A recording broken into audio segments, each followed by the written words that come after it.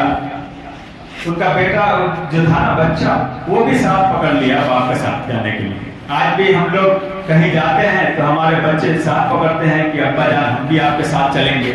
ٹھیک اسی طریقہ سے جب بیٹا اپنے ماں باپ کو لے کر کے چلا تو اس بیٹے کا جو بیٹا تھا وہ ساتھ پکڑ لیا، اور جب گیا، جب وہ واپس آنے لگا تو جو بچہ تھا اس بچے نے کمبل کو دو حصوں میں بانٹ دیا، پھاڑ کر کے آدھا لے کر کے آ گیا۔ باپ نے پوچھا کہ ارے یہ تم دادا کا کمبل پھاڑ کر کے کیوں لے آیا ہے؟ کہا کہ ابا حضور اس کی وجہ یہ ہے کہ جس طریقہ سے میں بچہ ہوں، آپ جوان ہیں، آپ کے والد بوڑھے ہیں، آپ نے اپنے والد کو ایک دوسرے مقام پہ ڈال دیا ہے کمبل دے کر کے۔ کل جب میں نوجوان ہوں گا، آپ بوڑھے ہوں گے، تو جس طریقہ سے آپ نے اپنے والد کو ایسے مقام پہ ڈالا ہے، کل میں بھی جب آپ بوڑھے ہوں گے تو آپ کو بھی ایسے مقام پہ ڈالوں گا۔ اسی کے لیے میں نے یہ کمبل بچا کر کے رکھ لیا ہے تاکہ کل مجھے کمبل خریدنے کی ضرورت نہیں پڑے، یہی کمبل میں آپ کو لے جا کر کے دے دوں گا۔ برادران ملت اسلامیہ، جیسے ہی اس بچے نے یہ کہا، اس نوجوان کے آنکھ سے آنسو جاری ہو گئے، اور اس کے بعد سمجھ میں آ گیا یقیناً سرکار نے حق فرمایا ہے کہ تم جیسا کرو گے ویسا پاؤ گے، ہم نے جیسا کیا ہے کل ہمیں ویسا ہی ملے گا۔ اس لیے وہ پھر واپس اپنے ماں باپ کے پاس گیا اور اپنے ماں باپ کو واپس گھر لے آیا۔ تو میرے کہنے کا مطلب یہ ہے کہ ہم جیسا کریں گے ویسا ہی پائیں گے۔ ہم محسوس بھی کرتے ہیں کہ ہم اگر کسی کے ساتھ برائی کرتے ہیں تو ہمارے ساتھ بھی برائی ضرور ہو جاتی ہے۔ یہ الگ بات ہے کہ ہم احساس نہیں کریں کہ ہمارے ساتھ برائی کیوں ہوئی ہے، لیکن بدلہ دنیا ہی میں مل جاتا ہے، آخرت میں تو ملنا ہی ہے، لیکن دنیا ہی میں اس کا بدلہ مل جاتا ہے۔ اس لیے ہم تمام نوجوانوں سے گزارش کریں گے کہ جن کے ماں باپ زندہ ہیں، آپ اپنے ماں باپ سے محبت کریں، ان کے ساتھ ایسا برتاؤ کریں کہ وہ آپ کے لیے دعائیں کریں، بد دعا نہ کریں، اس لیے کہ اگر وہ آپ کے لیے دعا کریں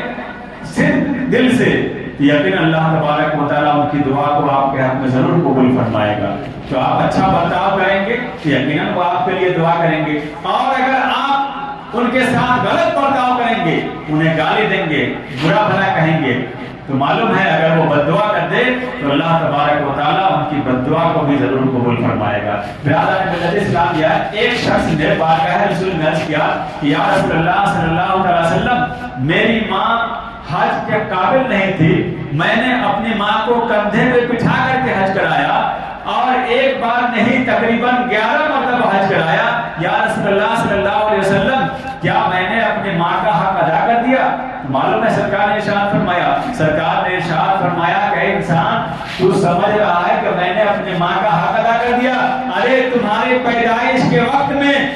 جو اسے تکلیف پہنچی تھی تم نے اس کا بھی حق ادا نہیں کیا۔ تو یہ ماں باپ کا مقام ہے۔ اللہ تبارک و تعالیٰ کی بارگاہ میں دعا ہے کہ اللہ تبارک و تعالیٰ ہم تمام مسلمانوں کو اللہ اس کے رسول کے ساتھ ساتھ اپنے ماں باپ کی بھی فرما برداری کرنے کی توفیق عطا فرمائے۔ آمین۔ وآخر دعوانا الحمدللہ رب العالمین۔ جو حضرات سنت نہیں پڑھے وہ سنت پڑھیں۔